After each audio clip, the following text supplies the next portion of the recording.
So imagine this. You show up to school one day, same as any other, but then you're told you can't speak your own language anymore. That starting tomorrow, it's just forbidden.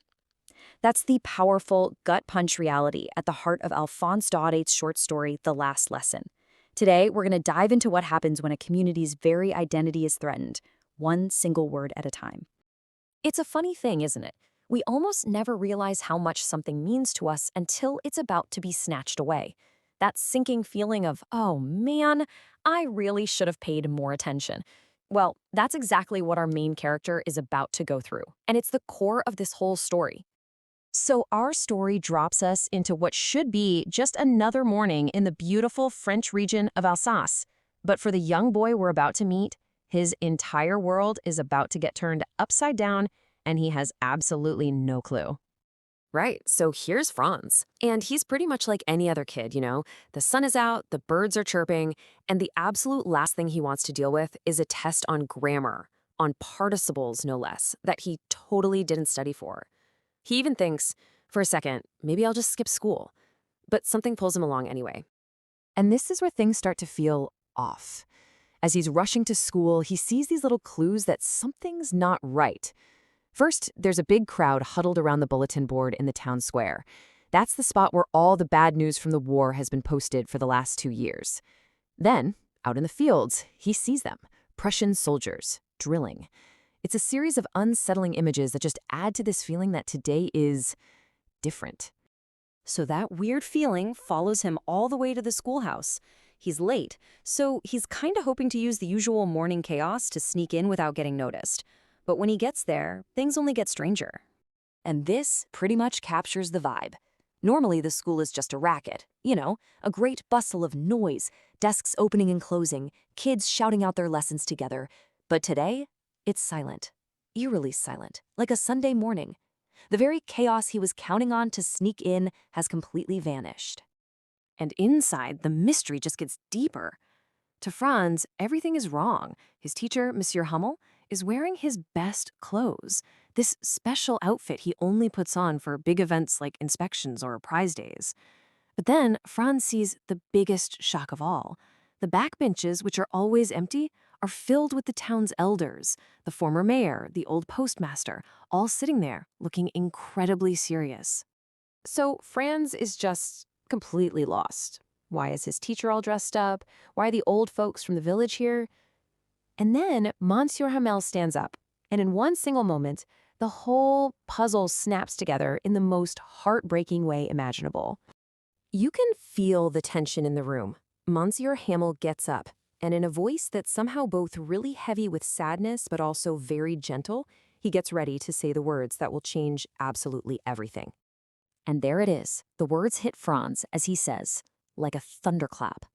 This is their very last French lesson. An order has come from Berlin. Starting tomorrow, only German will be taught here.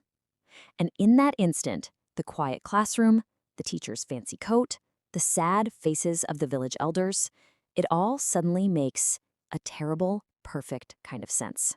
So you might be asking, why is an order from Berlin deciding what's taught in a French school? Well, this gives us the crucial backstory. The story takes place right after the Franco-Prussian War, a war that France lost. As a result, these two French regions, Alsace and Lorraine, were handed over to Prussia. So for the people living there, this isn't just some new school rule. It's the consequence of a national defeat. And just like that, everything changes for Franz. Those grammar and history books that he hated that felt like such a burden just an hour ago, suddenly they're like old friends that he can't stand to lose. He's just flooded with regret for every lesson he blew off, for every time he went chasing birds instead of studying. He's losing something he never even realized he had. And he also finally gets why the villagers are there. It's their way of paying respect, of saying thank you to Monsieur Hamel for 40 years of faithful service. It's almost like a funeral, really, a funeral for their teacher's career and for a piece of their country that's being taken away. And it's right here, in this moment of shared loss, that Monsieur Hamel explains what's really being stolen from them.